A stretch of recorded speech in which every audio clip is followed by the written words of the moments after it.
സർവശക്തനായ ദൈവം നിന്നെ അനുഗ്രഹിക്കട്ടെ. ഈശോ മിശിഹായ്ക്ക് സ്തുതിയായിരിക്കട്ടെ. എഫേസോസ്യർക്കെഴുതിയ ലേഖനത്തിൻ്റെ 3-ാമത്തെ അധ്യായം 16-ാമത്തെ വാക്യം പറയുന്നു ഇങ്ങനെ: നിന്റെ അകത്തെ മനുഷ്യൻ പരിശുദ്ധാത്മാവിനാൽ ശക്തി പ്രാപിച്ച് മുന്നേറട്ടെ എന്ന്. അതായത് നിന്റെ അകത്തെ മനുഷ്യനെ പരിശുദ്ധാത്മാവിന്റെ ശക്തിയാൽ നിറയ്ക്കുന്നത് ദൈവം തരുന്ന വലിയൊരു കൃപയാണ്. ആ ദൈവകൃപ നീ എപ്പോഴും മനസ്സിലാക്കുക. ആ ദൈവകൃപയിൽ നീ ഇരിക്കുമ്പോൾ സർവശക്തനായ ദൈവം അവൻ്റെ പരിശുദ്ധാത്മാവിനാൽ നിന്റെ ആത്മാവിന് ശക്തി പകരുന്നു. എന്തിനു വേണ്ടിയുള്ള ശക്തി?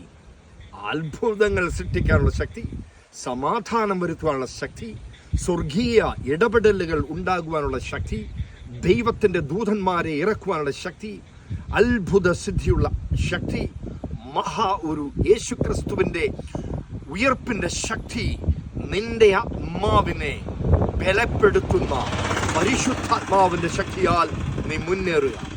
നിങ്ങൾക്കെല്ലാവർക്കും റൂഹ ധ്യാനത്തിലേക്ക് സ്വാഗതം. Payyanur, Punchakkad, Bethlehem retreat centre എല്ലാ മാസത്തിൻ്റെയും 4-ാമത്തെ വെള്ളി, 4-ാമത്തെ ശനി, 4-ാമത്തെ ഞായറാഴ്ച 3 ദിവസത്തെ അതിമനോഹരവും ശക്തിയേറിയുമായിട്ടുള്ള പരിശുദ്ധാത്മാവിൻ്റെ റൂഹ ധ്യാനത്തിലേക്ക് നിങ്ങൾക്ക് സ്വാഗതം.